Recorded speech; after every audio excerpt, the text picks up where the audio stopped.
What's been happening? How's the week? Staying busy with your flip on Castle Rock, I believe. Yes, sir. Getting to the pretty stuff, man. Finally, Yeah, it's like it takes a lot to get, when you've got infrastructure, and this is a couple people asked me and they said, is this a tier one or tier two? And it's kind of a heavy tier one, right? hmm I mean, it's on the cusp of a tier two just because we tore out the kitchen and, the master bath, we rearranged it, opened up walls and adding a tub in there. Before it was just a small shower only. Now you've got a stand up separate shower and tub. So it's going to be cool. But You're bucking the trend of taking out tubs, and you're actually bringing in tubs. You're making space for the market that really wants that tub. yep. Well, having the separate, freestanding tub, those seem to be pretty desirable to some people. I mean, obviously, I think the statistics have been about 50% of people want a tub in the master. So Yeah, it's about 50-50. But now the master bath feels much larger, right? It is much larger than what it was. So it's something you don't get in that area and that price point. So I'm yeah, excited that is kind of one of those little wow factors that they sure. continue to walk through the home. And, once they see everything downstairs and they go upstairs, then you've got a big master suite, big master bath, big closet that's, been redesigned with, functionality in the shelves. It is So surprising to hear that we're to people are that point. still there are still people that are daily tub people. Yeah. And My I was wife is. I having mean, no, she's every day. not daily. No, not Yeah. daily, but she does love the tub. And we've got a couple other her sisters, same thing. Like they're big on having to have a tub. A Um, zen time, me time. yeah, yeah. I'm I too actually big. had dinner.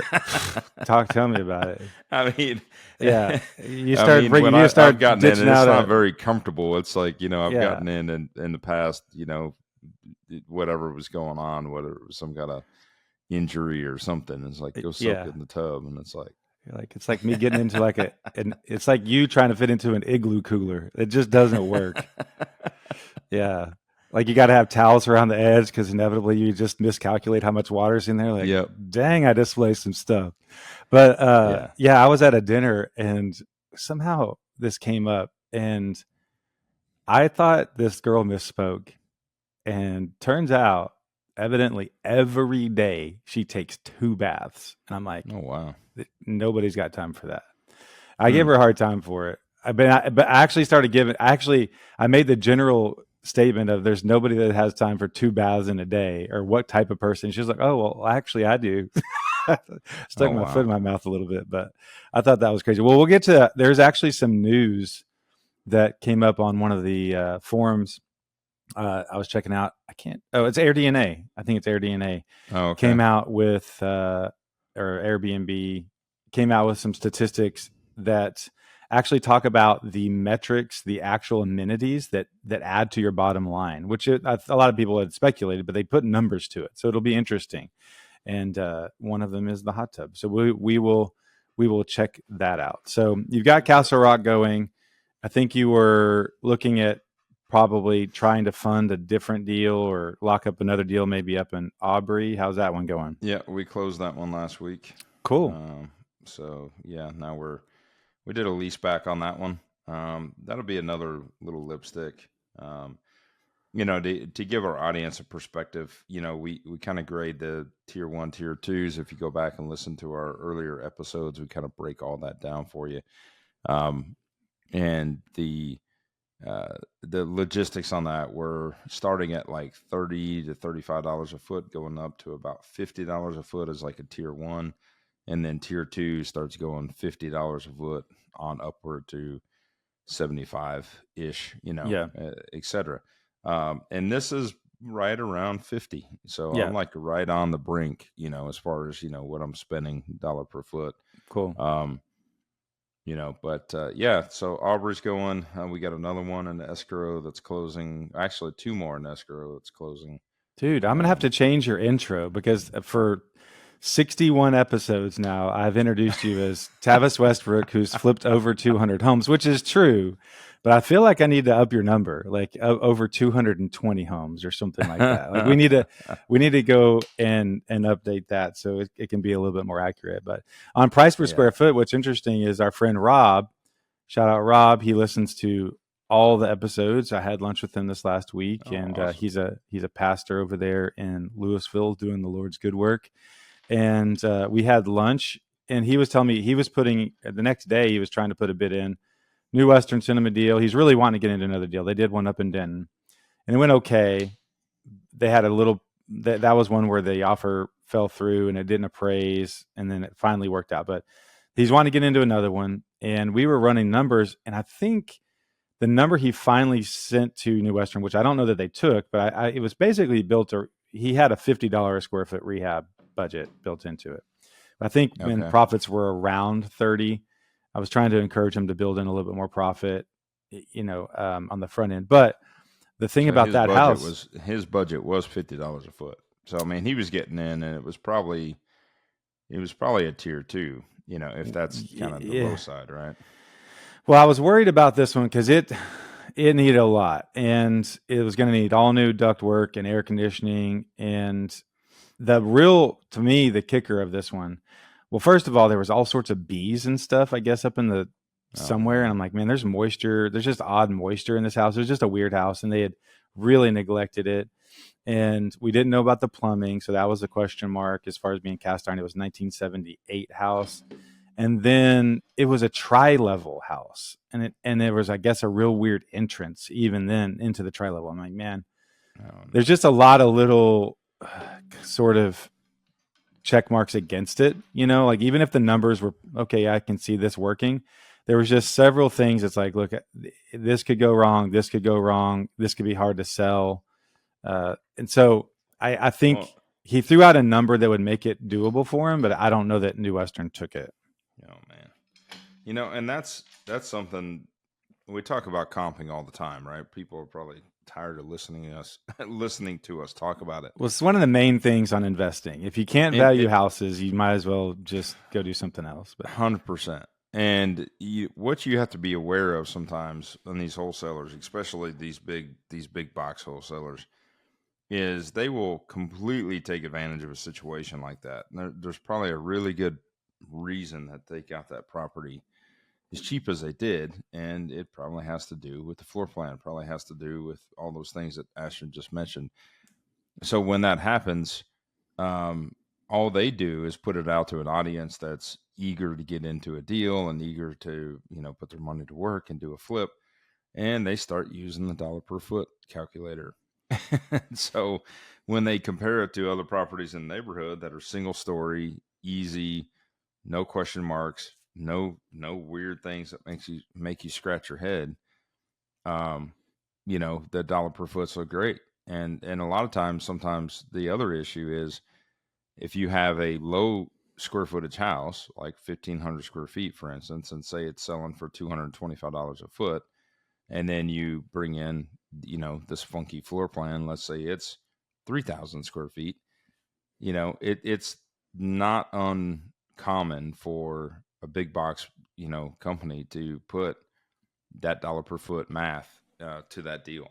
mm-hmm. And so when they do that, now your spread is huge, right? They're showing you've got a $500,000 house, and it's in a $350,000 neighborhood. So Yeah, it's really tough to make those numbers work when you start playing that together, and then all of those things that make you scratch your head. So I it want to just be find a very, former very, very employee. aware of that. Yeah, I want to find a former employee of New Western or one of the big shops that can say, "This is how we did it. We always started at this number, or we all, like I kind of want to know how the sausage Well, is I don't made even, there." to be honest, I don't know how intentional. I don't think anything's out to necessarily take advantage or I get don't think over no, somebody, right? I think but I it's think just there's a it's process. They know well, how to make money, and they and got it's big for a lack of reason. education. I mean, in my sense, I was very fortunate to have a good 5 year run in traditional successful real estate business that I was working with buyers and sellers every day, and in and out and selling traditional homes and representing buyers in traditional homes. So that kind of experience gets you used to what your buying box looks like, right? Like what goes on in the real market. And if you never have that experience, it's very difficult for people to kind of grasp that sometimes, Yeah. to understand how the real estate world works. And we also went through down times where, I mean, my very first listing ever I took on, I was so excited, and it was it had an addition in the back that these guys basically got sold, of this, you know, enclosed patio space, right? And it was like a kit that they paid for, and it had, an exterior AC unit, like a commercial style unit, and you know, it's one of those things. Like technically, you can kind of count it in the square footage, but Yeah. because it had heating Should and you? AC, but it was like more like an enclosed screen porch, right? Like Yeah. like a patio deal. And I made the mistake early on, first listing, 24 years old. I'm like, oh, yeah, we can count that footage, because the homeowner's like, yeah, look at what we did here. We just spent, $30,000 to build this, enclosed structure on the back of our home. So I used it in the calculation, and it completely threw us off. And we sat on the market and sat on the market and sat on the Hmm. market. And I never sold it. And by the time I started learning these things and going back to the seller and trying to adjust price, they were, fed up with me. Why aren't you Yeah. doing more open houses? Why aren't you doing this? Why aren't you doing that? And I'm like, we priced it too high.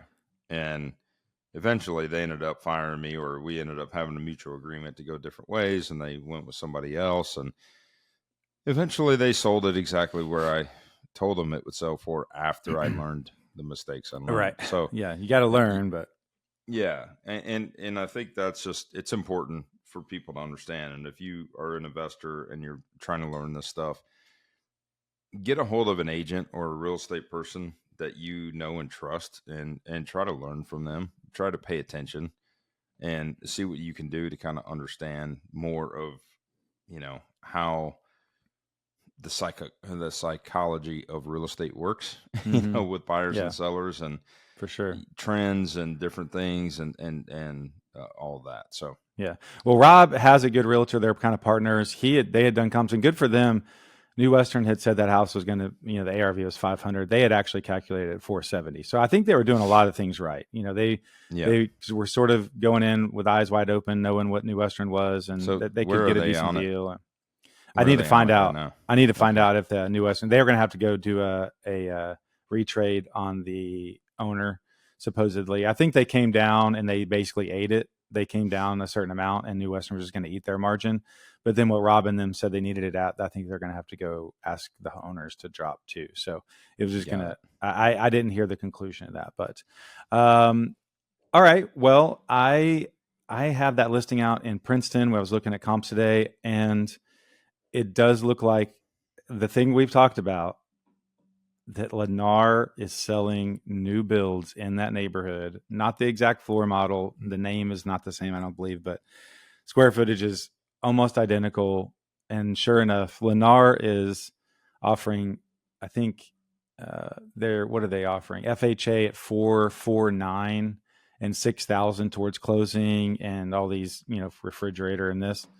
So this is what we've talked about multiple times. When you're trying to sell an aftermarket house in a neighborhood where the builder is continuing to sell, especially in a down market, and I get these offering, Lennar doesn't seem to care about realtors, but DR Horton does, and I get listings a lot. I get these texts a lot of, hey, here's what we have to offer. They're really trying to bring people in.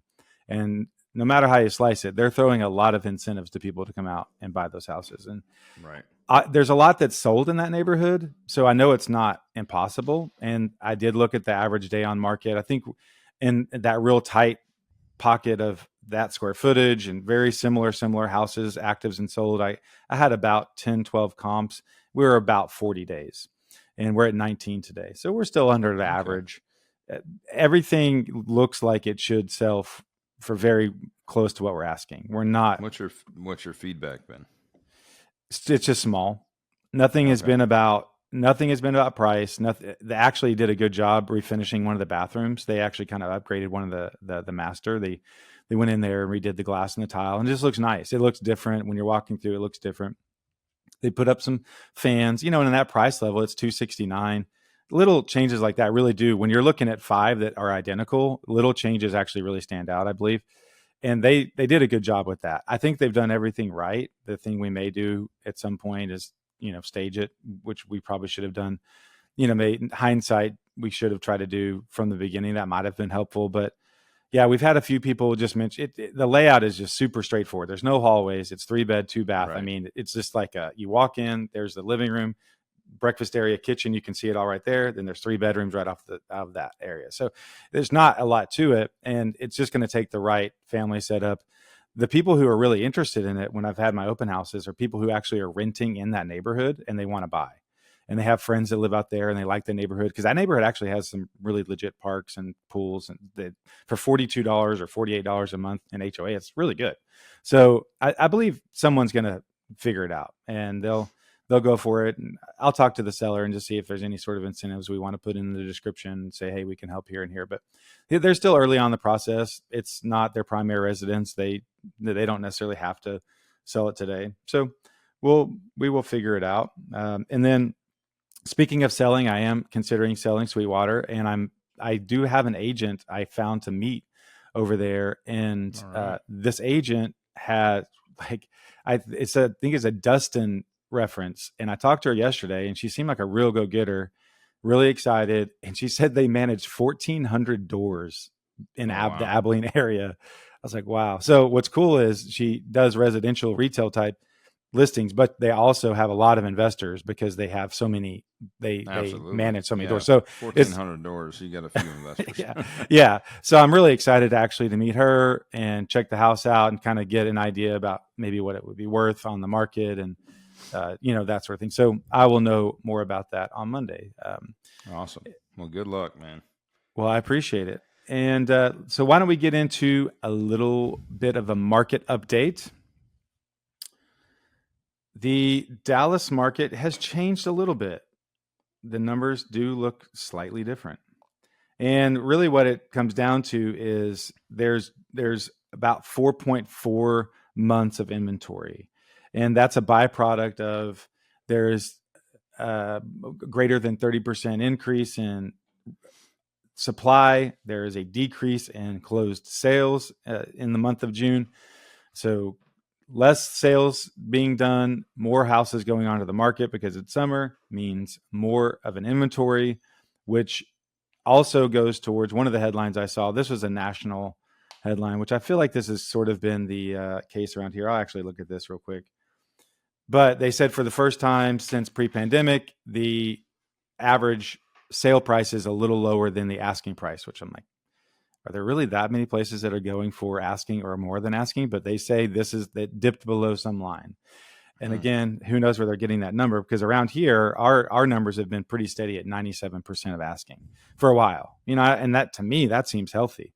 We have an interview next with Ben. He's been in the market a long time. Ben Baker, he's been a really successful agent out of our office at Keller Williams. We'll have to ask him some of these numbers to say, does this seem normal to you? Does 97% of asking seem normal to you? But to me, that doesn't seem too far off. But from a national standpoint, they're saying that is a significant thing, that it actually does seem like it's shifting more towards a buyer's market. Our inventory is going up. Month supply is going up. The overall percentage of original asking is going down. So it does hint at a little bit of a buyer's market. All of this to be said is I did screenshot.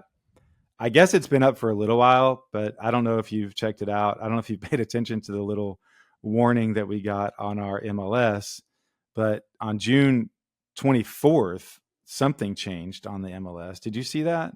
Did you see what changed on the 24th? Haven't been on the MLS the last couple of days. Let me see if I can actually read it. Let's see. Because what it was saying pretty much is that, they're going to change the infrastructure of actually the MLS itself here soon. But until then, I believe they're making buyers' commissions optional, is what it's saying. Is that instead of a mandatory maybe when you're doing a listing, as opposed to being a mandatory field you have to fill out, now it's an Oh, okay. optional field. Yeah. So Okay. I when I was clicking through, it was one of those kind of little warning boxes at the top that you can ignore. And I'm like, Mm-hmm. what is that? And I clicked on it. I was like, yep, June 24th. They made it optional on our MLS. And then I believe sometime in July, they will just take that box away. I was reading an article I was reading the forums and on Bigger Pockets, and one guy, I think he's up in Chicago, he was saying he feels like anecdotally that actually commissions have gone up a little bit. I think he was comfortable taking 2% on some listings, and now he's Mm-hmm. regularly asking or getting 2.5%, because Okay. maybe a lot of your 3%ers are coming down to 2.5%, and it's sort of like landing in the middle, maybe up Well, there. and that's interesting. I've got a traditional listing, a past client of mine. Last year, I sold a couple of his rentals over here in Plano, and we just went live yesterday. And he asked me to work with him as a repeat customer, and so I worked with the commission. I actually dropped it down to 5%, and I considered 50-50, doing 2.5, but I don't know. It's, man, for 20 years I've been doing it where Yeah. we pay the buyer's agent the full 3%, Yeah. and it just goes back. You think about the amount of work, all this publicity, all this BS that's been out there in the market talking about, buyer's agent and cutting their commission. It's a lot of work, man, when you represent buyers. It really is. It's time consuming, man. And that's, fortunately I've got you, and I've been able to refer that traditional client to you here recently. Yeah. But I mean, it's a lot of time. It's time behind the desk, right? It's Yep. research time there, and Deleting driveway when pictures, just hours at a when a time. client sees a property they like, then you go in, you do the research, you run the comps, you pull up the tax rolls, you kind of see what's going on. You're doing all that, so you got not only a lot of dissecting work and research that has to go in, due diligence that has to go in before you go even look at the property. And then once you go look at it and they'll say that they like it, then you go back and then you run the due diligence again and you talk about it and you analyze it and you get a hold of the lender. You go back and forth with the lender. You make sure everybody's on the same page. Then you talk about the structure of the deal, whether it's, list price, but then you talk about, do you guys have closing costs? And then you talk through the what if scenarios. And so there's a lot of steps. I mean, Yep. there's a lot of things that go into it. So to me, I think they deserve that 3%, all day, and in the majority of all cases, right? Like, I mean, it's just, again, we've talked about it before, but coming out of this crazy frenzy of a market that we had where buyers are just lining up, even then it was a pain in the butt for a buyer's agent, right? I mean, I don't know Yeah. how many times people write multiple offers Mm-hmm. and going to fight for their client, and like, well, here we go again. There's 10 offers on the table. How do we make this one work? Yeah. And depending on the structure of the deal, you're limited, and you're competing against somebody with cash, or you're competing with somebody that had $200,000 to put down. All those different things. You still do it, right? You still support that client, but Yeah. there's a lot Yeah. of time and energy goes into it on the listing side. Not to take anything away, but I mean, when you know what you're doing, it's set up. It's a negotiation between you and the seller. It's the research that you do to figure out what the value of the comps are.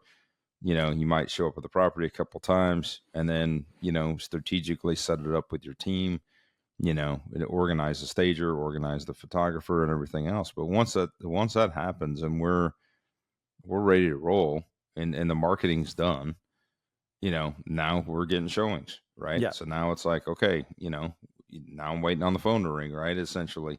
Um, and not to, again, take away from myself at all, but if you do the right steps up forward, the phone will ring, right? You will get those showings. You will be able to track that activity versus, some people that might be listening going, yeah, that's what's wrong with this world. You just put a sign in the yard, da, da, da. Yeah. It's like, no, the experience and the marketing and the planning that goes into the organization to know how to sell something, right? It's just like any other sales business out there. Understanding your buyer audience, and how do you get the buyer audience to make an offer or to buy the product, right? Yeah. So that's what it goes down to. But my time invested in it is way less than the buyer's agent Yeah. that's been working with his client for, a month, 2 months, 3 months, who knows. Yeah. So anyways, that's just my 2 cents on that, but go ahead. Sure. Well, yeah, I mean, and I think if nothing else, what'll come out of this is that the supposed pressure and steering or whatever they were saying was present in the trainings and all that. If they're going to really intentionally take that away, then I do feel like there will be a feeling out period, and at some point the market will correct itself, and some people will try to go on their own. They'll try to not pay people, and if they have success with it, then the next time it comes around, like, look, I sold my house last time at 4% and we did, or 3% and we didn't pay. Like, maybe it proves it, or maybe they say, look, we can't do this. We tried it. We're not doing this again. Hey, let's go for it. I wanted to. And so I do feel like there will be some back and forth, and it may happen quick because everybody knows everything now with the internet and forums and Facebook. And if one person has a really good experience one way or a really bad experience another way, it's going to spread more, instead of a 7-year cycle where you're doing it yourself, you can learn from other people's successes and mistakes. And so I do feel like there will be some of that, but it will be interesting to see. And I can see trying to negotiate with people, especially I'm earlier on in my career. I'm probably not going to walk away from a deal if someone really wants to try to negotiate something. But I'm not going to completely drop the bottom out, because I see the flat rate listings and some of those just discount listing. Those businesses go out of business on a regular basis because it's just not sustainable, and they do a horrible job. Their descriptions are bad, their pictures are bad, they sit on the market. It's just not a great way to do business. So there's got to be some way in the middle to do that.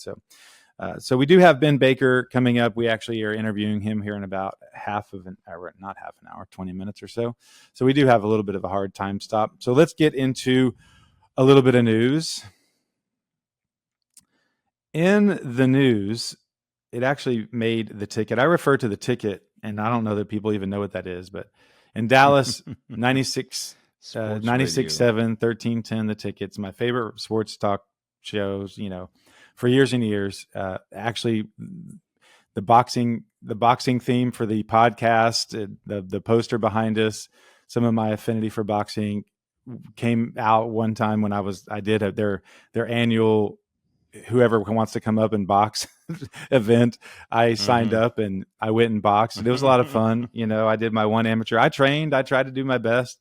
It was an actual sanctioned amateur event, and I lost in 3 rounds. But the guy was 6'7", and he weighed 273. And you look great. I think you said that was like one of the best shape you've ever been. I was in great shape. I should start boxing again just to get in shape, because it is an incredible deal. But yeah, on the ticket they always do news and they do sports. But one of the news items they brought up is they announced that, I think it was Motley Fool, and they had named McKinney as the most affordable town in the country. And by affordable, they meant, I believe, the percentage of how much a house costs versus the average average salary of people who live there. So the difference, the disparity was best in McKinney. There's a couple other Texas towns down near Houston, and I think maybe McAllen was on there. But Odessa, Midland, they were talking about just who would want to live out there anyway. But Midland made the list, and but McKinney was at the top of the list. So that was really cool. That we've talked about several of our towns around here that they'll make national news. It's kind of an interesting thing about living around here, is that pretty regularly one of our towns is making a national list somewhere. Best sports town, best town to raise kids, and then this week, McKinney made the most affordable cities by looking at how much people made versus how much things cost. Wow. So another piece of news is, I thought it was really interesting. They're converting some of these warehouses and building some new warehouses. We've talked about some indoor sport. Pickleball has been taking off. There's a lot of indoor sporting complexes. Well, one popped up this week I would never have thought, but there's a huge indoor complex that's for lacrosse. It is dedicated to lacrosse. So just one more thing to say, like, when you get this many people, Dallas is such a sports city, and we have this culture. I guess it's like this in other parts of the country, but so many private coaches and clinics and performance clinics and all these things. And And, then they get these specialty shops. And yeah, sure enough, I believe this might be down near Addison, and they're going to do a Landon played dedicated lacrosse lacrosse. for a little while. Really? And actually, one of his childhood friends that grew up in the neighborhood ended up, he played football, he played basketball with Landon over the years, and went to Prosper, one of the Prosper high schools. I forget which one, but Yeah. he just got a scholarship to go to a college and play lacrosse. So, Okay.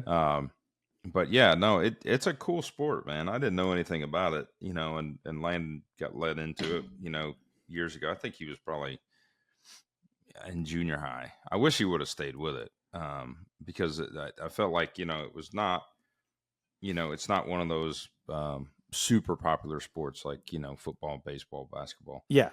And, I thought that, that would be a good option. Plus, it is extremely a very active sport, right? So, I mean, your agility and Yeah. the skills that you have to have on the court, your hand-eye coordination, and just your mobility, to move around. It's pretty physical wild, too. man. It's kind of It very, is. like, It when you is watch physical. it's physical. It is. And I think it was a very good sport to kind of play alongside basketball. Obviously, basketball is his passion. Yeah.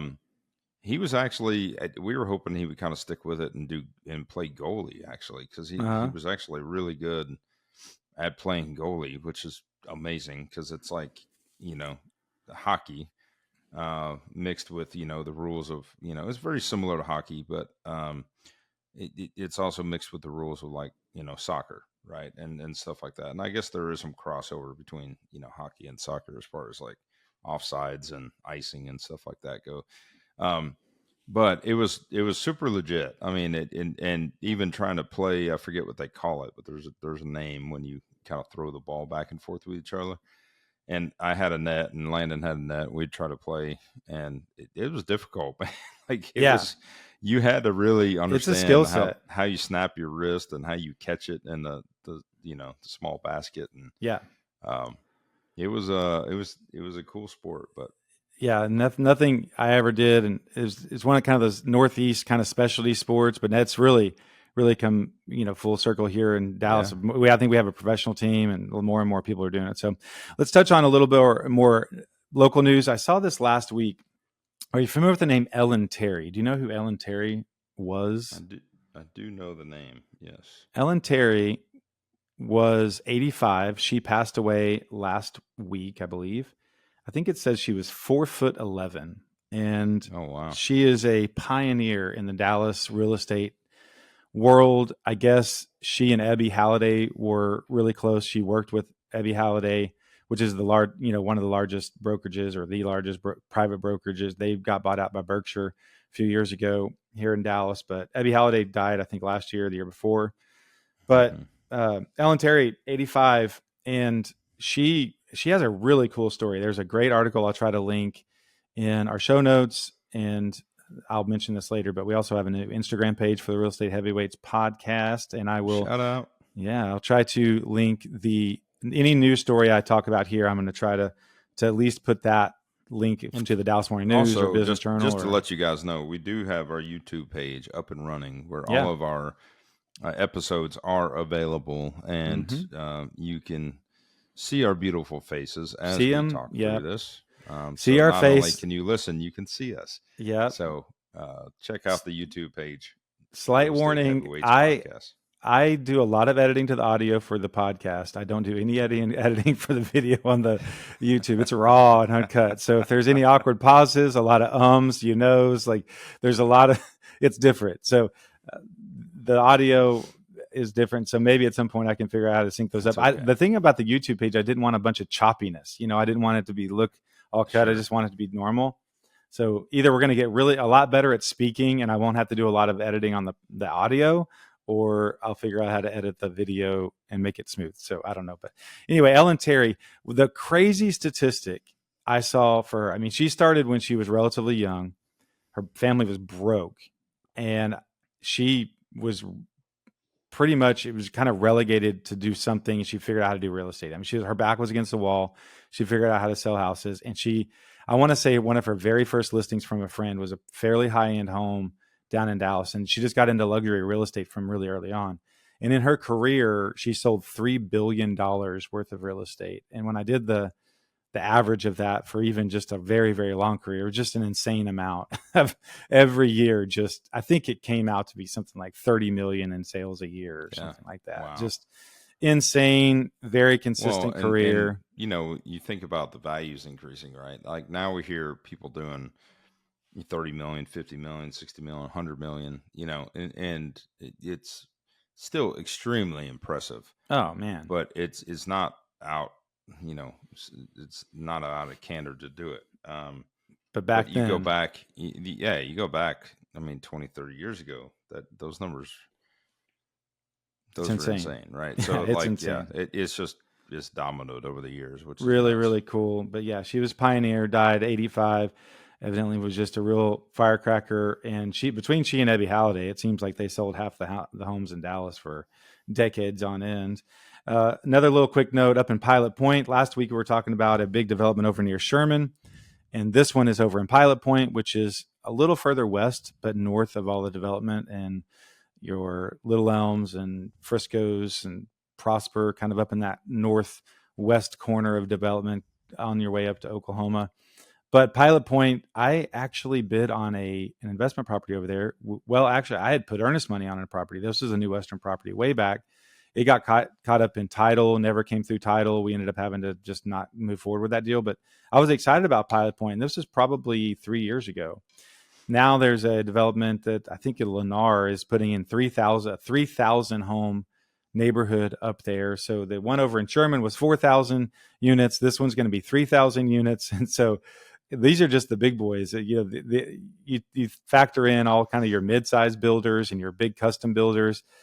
I'm talking tens of thousands of homes are going in just north of 380 over the next 10 years. And so to see all that land turn over and what all that means with, you know, Home Depots and all your shopping centers, you've seen it happen, you know, quickly here in Carrollton, Frisco, Little Elm, Prosper, and now it's happening. You kind of see it happening a few years out in Pilot Point and Devonshire up near Sherman and all those Denison. And so it's pretty neat. But yeah, Pilot Point getting a huge development up there. And then one last piece of news. Do you know what I'm referring to is when I say the Dallas White House? Do you know where the Dallas White House is? What comes to mind is there's a big White House on White Rock Lake that overlooks White Rock Lake, but that is what comes to mind. Yeah. But this is on Straight Lane. It looks like the White House. It was built in 1996. The picture of it does look very similar to the White House. Very, you know, it's kind of this cream color. It's got these colonial pillars out front, not colonial, but whatever you call them, like Colosseum type, Greco-Roman type pillars out front. It's 10777 Straight Lane. Straight Lane is sort of the epitome of just insane prestige. Yeah, I think Jerry Jones may have lived over there at a point. I think, let's see, Dirk might live over there. There's a lot of Straight Lane is insane. But you can drive down it, and especially during Christmas, there's really neat, you know, you can go, a lot of them really decorate, but there are some absolutely insane houses off of Straight Lane in Dallas. Well, this one is going for $40 million. It looks like it's a lot older, but it actually was built in 96. Interesting architecture, going for 40 million, only 6 bedrooms, but it is on 3 acres. So you could add something out back. You could add a mother-in-law suite or something like that on those 3 acres. So for like we said, we have a little bit of a hard stop today. We only have a few more minutes. And the only thing I wanted to touch on just kind of briefly, and maybe we can explore this. I was reading an article. Do you know anything about tax lien investing? Have you ever looked into that? Somewhat. Yeah. Somewhat. Yeah, we should do it. Maybe we can do a deep dive on tax lien investing, because randomly, probably 25 years ago, something like that, 23 years ago, a few buddies and I in West Monroe, when I first moved there, we got a book or something. We were reading a book, and I remember meeting together and kind of getting a plan together. And one of them had money, and we were going to do this tax lien thing, and it never really went anywhere. But I went through this phase of trying to learn about it with a few other guys. And so it's always been in the back of my mind as something that's interesting. And it came up in an article, and I was like, I hadn't really thought about tax lien investing in a long time. But evidently, Texas is a pretty good state for it. And the basic concept is someone's behind on their taxes. The counties have a weekly auction, just like you're foreclosing on a house. You can buy a house at foreclosure. You can also buy their tax debt. So you put up the money to the county to make their tax burden okay. And in Texas, you have 6 months, that waiting period. That person who now, has the fines and everything, they owe the taxes, they can come back and they can pay the county or the state or whoever they owe it to. And then they pay you back as an investor. But it's mandated 25%, a 25% return. So they have 6 months to do that. If they don't do it within 6 months, then you get the house. If they do it in 3 days, then you make 25% return in 3 days. So it's really interesting. And you can buy a tax lien for $5,000 or $50,000. I guess there are all sorts of levels. They hold these tax sales in every county, something like 254 counties, however they divide it up in Texas. But they're everywhere. I think probably the risk is you're bidding on something, on an asset you're not 100% sure on. So it could be completely dilapidated. So you'd want to make sure that whatever you're bidding on could cover the demolition. I'm guessing that's your risk, but the issue that you have too with things like that is that there's still clouds in the title, right? So when there's a mortgage lien and things like that, those things still exist. You still have to satisfy those other liens, right, to get clear title. So they can be tricky. It's important to understand the breakdown. George Rowdy was actually one that used to teach us stuff quite a bit. Maybe we'll have George back on. George had great stories. We need to have a reconvening with George. He was our first one. So maybe he could teach us about tax liens. And there you go. Yeah, so he seems to be pretty knowledgeable on all that kind of stuff. Yeah, but it's interesting. If you're talking about 25% return and trying to get all that figured out, sounds great. Yeah. But usually something that sounds that amazing is like, well, why don't more people do it? So anyway, I want to learn about it. We can get into that. We have Ben Baker coming up with an interview next. Is he waiting? Calling me. Okay, so we'll go ahead and sign off here. But like, subscribe, follow, share this with a friend. Find us on Instagram. We'll start putting that out. We're going to put our stories and anything that has to do with the podcast. We're going to put it on our Real Estate Heavyweights, the Real Estate Heavyweights on Instagram, and you can find us there on YouTube, the Real Estate Heavyweights podcast. And until next time, have a great day. Thanks, guys.